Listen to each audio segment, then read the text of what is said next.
Hey, and welcome to Matt and Jess TV. I am Matt Roast here with Jessica Bun Bun as we take you through Criminal Record Season 1, Episode 4 in this reaction and review. Daniel, are you protecting the killer?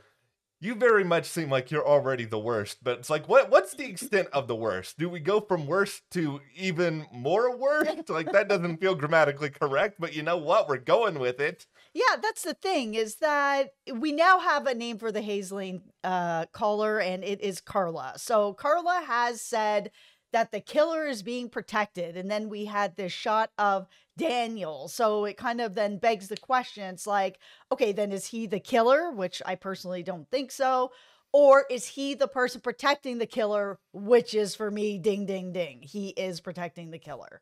Yeah, it just feels like if Daniel was the killer, it is so unbelievably on the nose. And I just want to think that Criminal Record is trying to be at least just like a little bit more complicated than that. Mhm. Also, I'm sure they would explain it, but there's no real motive for Daniel to kill Adelaide. I'm sure, whoever did it's going to have one that's established. It just feels more like he is in this spot where Daniel, whether it be at the time the murder happened or after the fact, found himself in a position where somebody had leverage over him, or he felt like it was the quote unquote right thing to do, which is not remotely true, but Mhm. he feels like he is absolutely doing something in order to make sure that the killer is not really brought to justice here. Yeah, it's for me, tinfoil hat on nice Yeah. and early here for the theory. Yeah. It's Tony and his friends. Like it feels very obvious that it's them. It doesn't feel I know they're trying with the show to make it feel like it's Daniel, where it's like he had that talk with Patrick, I was there on the scene, and now he's been sort of helping Patrick throughout the years. Like there's a guilt there or something. It's not Daniel. I'm gonna die on that hill. I don't think it's Daniel. I feel like the show is smarter than that. But I do think with how much we've seen Daniel with these other officers that it's like it feels like it's them and that Daniel is protecting them. Well, we will get more, of course, into all of that. But before we do, be sure to hit that subscribe button. We are here throughout all of Criminal Record. Yep. We're having a great time discussing it. And that's how you can help to support us as well. Also, we are in the midst of covering True Detective Night Country on HBO. If, just really intense crime thrillers and mysteries are your thing, it is well worth watching. Absolutely. Okay, let's pick up here on what you said when it comes to one of these cop buddies potentially being the killer. Like, here's my tinfoil hat theory on it right now. Okay. Is that I I kind of feel like the killer is a relative of either Daniel or one of these cops, and it puts them in a position where, because it's family, you often try to protect family, even if, unfortunately, that they're guilty. There's people who still will do horrible things, which is just like, okay, we're going to turn a blind eye to this, or we're going to frame somebody else. It's also very possible, at least to me, that someone like Daniel did not know until after the fact that it's like, okay, this is the real story. You've already messed all of this up because you made clear mistakes. You just took this confession at its word. You didn't dig any further into it. And now you're in this sort of position where if you backtrack, then it looks like your reputation is completely in tatters, that you're not going to have a job anymore, or whatever else is going to happen to you. So he's just sort of been carrying all this around, and he is so desperate in order to protect how people feel about him that he's been willing to throw everything else to the wolves. It's like a really horrible way to be, but it just does feel like, okay, there is some pretty vast just institution of protection here. I don't think it's just one person who is looking after the killer at this point. Yeah, it feels like it's probably his cop friends. And the reason for me that it really feels like that is because he is having this relationship with Patrick, that he knows some of it, but he doesn't know all of it. It feels like, his cop buddies came to him with this story that sounded right. He believed it. He jumped on it. He's like, there's enough evidence. We have this confession. We can just roll with this. Where, the friends weren't like, but we're the people that actually killed her. Oops. Like, Yeah. let's not tell Daniel everything, but we'll tell him enough that it's like he has enough trust with us to put Errol away, and then we can all just move on and it will cover up our crimes. Where then throughout the years, I just kind of wonder if Daniel, in the back of his mind, just had this thing sort of nagging at him to be like, I trust my friends and it all does look right, but I didn't dig deeper into it. And now, Patrick's by himself, his mom is gone. I guess we'll call him like his stepdad, the boyfriend, Errol is in jail. There's nobody for him. I feel an obligation to him because I actually didn't dig deeper, but so much time has passed. My reputation's on the line. My friends are on the line. I can't dig deeper, which is why I think we had that scene with June and everybody there where they got a confession and then he's like, would you die on this hill that this guy did it? And June is like, yes. And he's like, let's really dig deeper into this confession. Is it real? And it turns out, he didn't actually do it.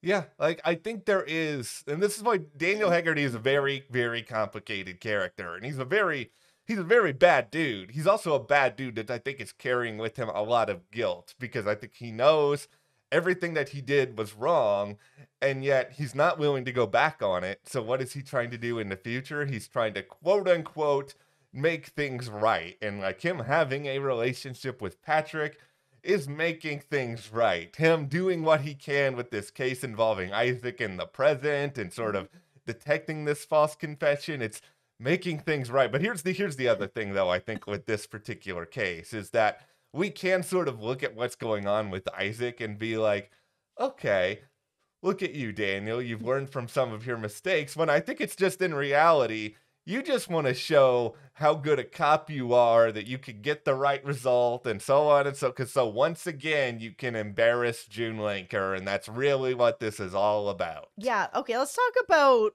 her car blowing up because, she's right. I was so glad that she came to the same conclusion that I had when we saw her car like on fire and these guys like TikToking. Stop TikToking your crimes, people. Like, what are you doing? This is like a real thing that happens. Stop it. Stop it. It's so ridiculous. Anyways, they're like live streaming and TikToking that they're like, June, we're coming for you. We know who you are. We know where to get you, sort of thing. And yeah, she did this press conference so they know her name. But I was like thinking about it, and then she brought it up. Why would they know that this is my car? This is where my car is. This is where I am. But, they can track everybody's cars in the department. So Daniel would know where that car is. So the idea that he would call in a favor to set up this chain reaction that would all benefit Daniel, where it's like, we get her off the case, plus I also get a tail on her, so I know where she is. I know who she's talking to. I know everything now. Like, it all worked out. Everything coming up, Daniel. This is what's so frustrating, is that he's clearly very good at this stuff when he wants to be, and it just makes what he did in the past, like, all the more egregious, because like, he really thought through every single step of this plan in this episode, whether it be, she's out there doing a press conference. So she's out there, getting her face out there. So people are going to see exactly who she is, to then everything orchestrated around the car and what happened there, to, oh, you're off the case now. So now you can't really even do anything. And now, oh, it just so happens that I'm the police presence at some points outside your place. So now I have free license to watch you and sort of pay attention to your every move. And like, June knows what's going on. June's not stupid. It's just an insanely frustrating situation where she knows that she's getting one-upped by this person who has, decades worth of experience ahead of her. So he knows how to work the system more. And he also has more connections because he knows how to work the system more. Yeah. And it basically came down to that, where it was like, gather your friends, June. Like, who do you have? Like, if we're going up against each other, it's me and all my power against you and who, sort of thing. And we know that she's working with Sonia, and she's, working with Doris and stuff like that. And, it's all, the power imbalance is just, it's so huge. Like, you want to root for June and, the little guy to be able to kind of get it together. But I mean, then they have like this spy that's been in their midst through Tony, which is why Tony and you guys, I'm looking at you guys, that has been sort of friends with and, working with Doris this whole time, so that any information that comes from Sonia or comes from June, working with Doris, Doris is telling this woman everything and she's just funneling it all back to Tony. This is what makes it so hard, is that they have multiple options set up here for information. It's not like they even just have one informant at this point, because, you've got this woman, you've also got out there Patrick and the relationship he has with Daniel, where he will tell Daniel some things, and it's just like looking back and like, oh my gosh, you guys have it unfortunately figured out so well that it's hard for June to know where to go or who to trust. Like, even, her friend Chloe on the job has basically been pressured into filing this claim that she hasn't been treated well by her in the workplace. And it's like, okay, even your own close confidants are turning against you because of, the pressure that they're feeling, and the sort of sense that if they don't go against you, they're not going to be able to move forward themselves. Yeah. It's a really brutal, complicated situation that's brought up out of all this. However, this is only the end of episode 4, and, we still have several episodes to go, so the question then is, okay, how is June going to get her way out of this? How is she actually going to be able to continue forward this investigation? Okay, we need to talk about Patrick and Daniel's daughter. Do we need the storyline? Like, it's nice to kind of have the storyline that he has a girlfriend and kind of get to know him a little bit, because he is an important character in this whole story. And seeing Patrick come to Daniel's place, and it was interesting to see how he's continuously hooking him over and over and over again, where Patrick's like, tell me the story one more time. Like, it seems like this has happened over and over again, where Patrick gets really in his head. He goes to Daniel to hear all the details of the case, of how his mother was found or died, or how this all happened. It's like he needs to hear it over and over again. And Daniel's just feeding into it and hooking it over and over and over again. So when we end up in this situation where the girlfriend shows up, Yeah. I mean, we've all kind of had questions on, like, who was this young lady in Daniel's house? Is this a daughter? Is this a granddaughter? Is this, like, who is this?